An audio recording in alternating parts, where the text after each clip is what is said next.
Hi guys, so I'm extremely worried about what's happening in Northern Ireland at the moment. There's a real risk that we're going to stumble back into the bad old days. And I'm going to lay the blame at both politicians and journalists not doing their job correctly. Now, on the one side, you have British politicians like Boris Johnson and others within the Conservative Party, generally Brexiteers as well, who don't understand Northern Ireland, don't give a crap about Northern Ireland, and are happy to use inflammatory language in order to convince Brexiteers in England that everything is hunky-dory and that they're standing up for the union.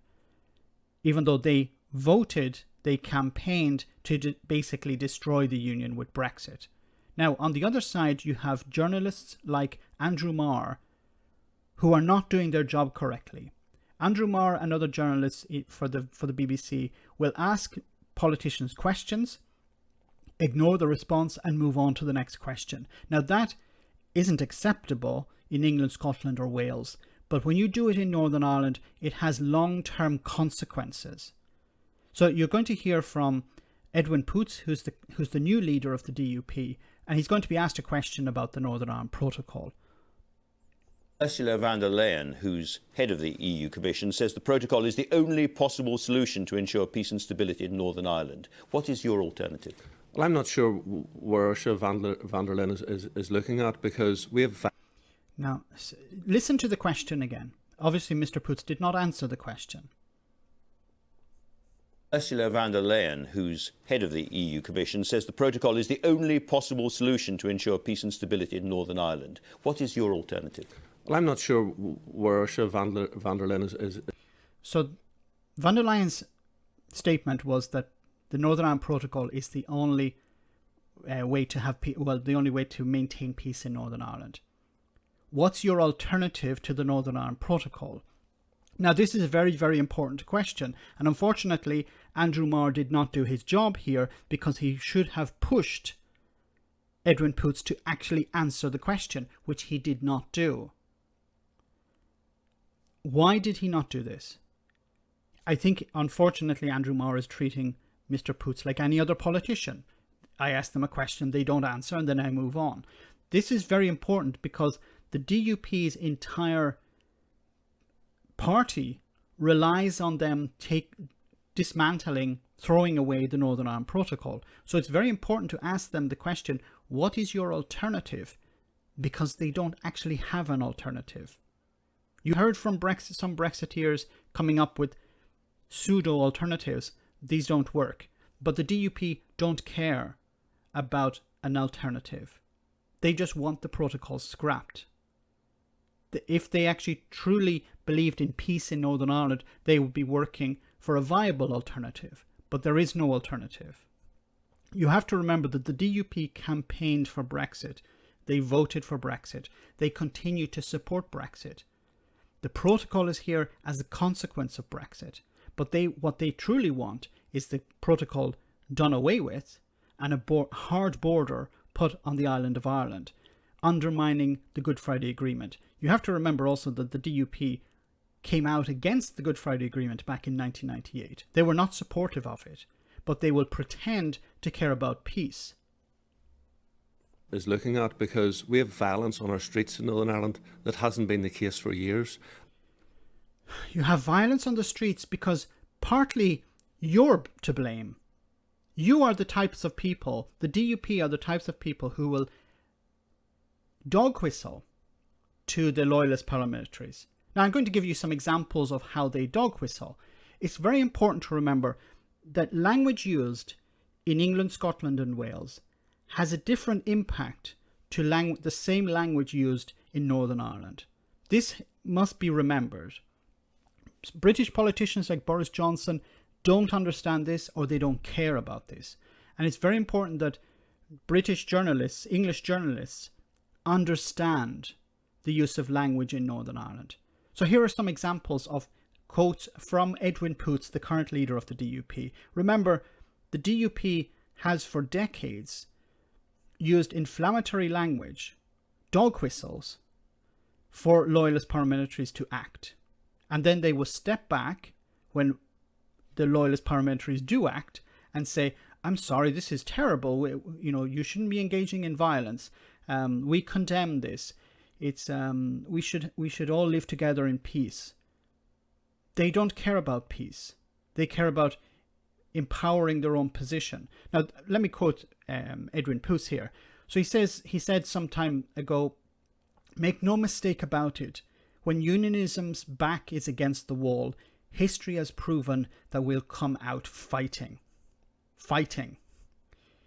If we ever need full firepower, then it is for the battle ahead. Firepower and the battle ahead." Remember, this is language for loyalist paramilitaries. It's not for the general public. It's not for the greater part of unionism. This is for loyalist paramilitaries to act. We will be fighting for the very survival of the Union. Once again, fighting. The recent Lucid Talk poll is a wish list for our enemy. So there are us and our enemies. We have to defeat our enemies. Remember, this type of language would have a different impact in other parts of the UK, but Northern Ireland is a particular case here. No longer submissively allowing unionism to absorb attack after attack from our political enemies. It is the time to expose our rivals. Then he's here attacking a moderate party, the Alliance Party. The Alliance Party is a threat to our health service. Once again, it's important for people who are outside Northern Ireland that this language has a particular meaning in Northern Ireland. By far the biggest enemy is those unionists who do not care enough to come out and vote. So the enemy within, the unionists who are not unionists enough. So it's, as I said before, this needs to be called out by journalists. You can't just allow this to fall. And that's in the back of this protocol.